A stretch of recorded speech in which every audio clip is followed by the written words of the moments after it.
सेठ जी की परीक्षा। बनारस में एक बड़े धनवान सेठ रहते थे। वह विष्णु भगवान के परम भक्त थे और हमेशा सच बोला करते थे। एक बार जब भगवान सेठ जी की प्रशंसा कर रहे थे, तभी माँ लक्ष्मी ने कहा, स्वामी, आप इस सेठ की इतनी प्रशंसा किया करते हैं, क्यों ना आज उसकी परीक्षा ली जाए और जाना जाए कि क्या वह सचमुच इसके लायक है या नहीं। भगवान बोले, ठीक है, अभी सेठ गहरी निद्रा में है।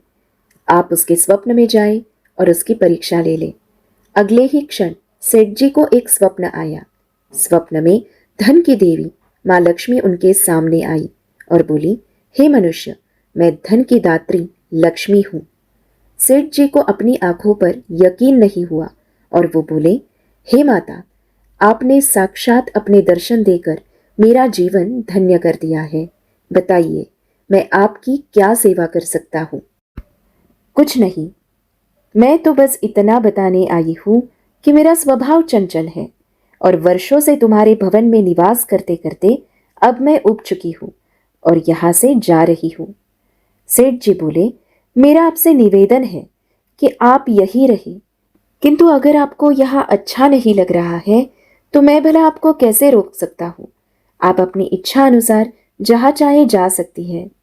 और माँ लक्ष्मी उनके घर से चली गई। थोड़ी देर बाद वे रूप बदलकर पुनः सेठ जी के स्वप्न में यश के रूप में आई और बोली, सेठ, मुझे पहचान रहे हो? नहीं महोदय, आपको मैंने नहीं पहचाना। इस पर यश ने कहा, मैं यश हूँ। मैं ही तेरी कीर्ति और प्रसिद्धि का कारण हूँ। लेकिन अब मैं तुम्हारे साथ नहीं रहना चाहता, क्योंकि माँ लक्ष्मी यहाँ से चली गई है। अतः मेरा भी यहाँ कोई काम नहीं। सेठ जी ने कहा, ठीक है, यदि आप भी जाना चाहते हैं तो वही सही। सेठ जी अभी भी स्वप्न में ही थे और उन्होंने देखा कि वह दरिद्र हो गए हैं और धीरे धीरे उनके सारे रिश्तेदार व मित्र भी उनसे दूर हो गए हैं। यहाँ तक कि जो लोग उनका गुणगान किया करते थे, वे भी अब बुराई करने लगे हैं। कुछ और समय बीतने के बाद माँ लक्ष्मी धर्म का रूप धारण कर पुनः सेठ जी के स्वप्न में आई और बोली, मैं धर्म हूँ।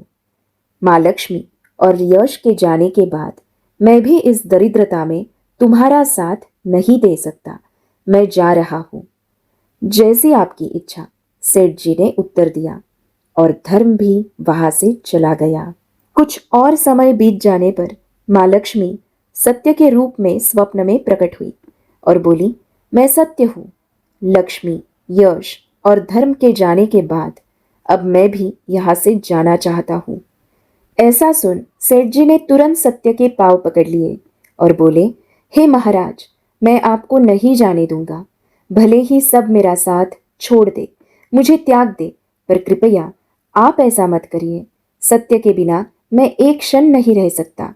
यदि आप चले जाएंगे तो मैं तत्काल ही अपने प्राण त्याग दूंगा।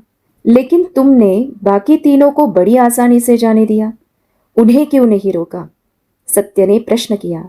सेठ जी ने कहा, मेरे लिए वे तीनों भी बहुत महत्व रखते हैं, लेकिन उन तीनों के बिना भी मैं भगवान के नाम का जाप करते करते उद्देश्यपूर्ण जीवन जी सकता हूँ।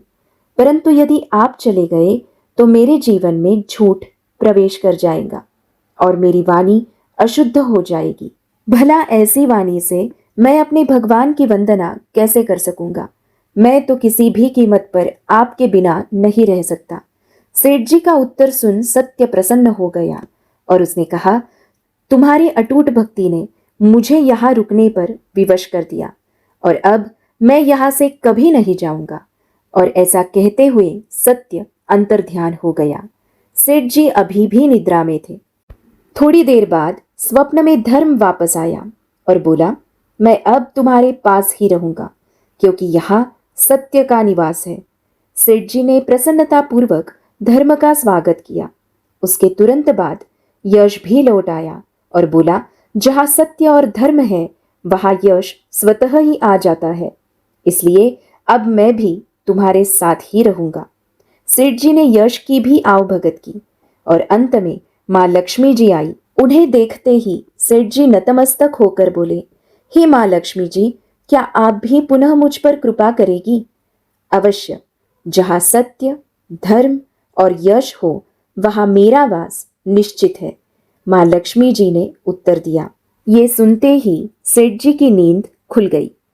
उन्हें ये सब स्वप्न लगा, पर वास्तविकता में वे एक कड़ी परीक्षा से उत्तीर्ण होकर निकले थे। मित्रों, हमें भी हमेशा याद रखना चाहिए कि जहाँ सत्य का निवास होता है वहाँ यश, धर्म और लक्ष्मी का निवास स्वतः ही हो जाता है।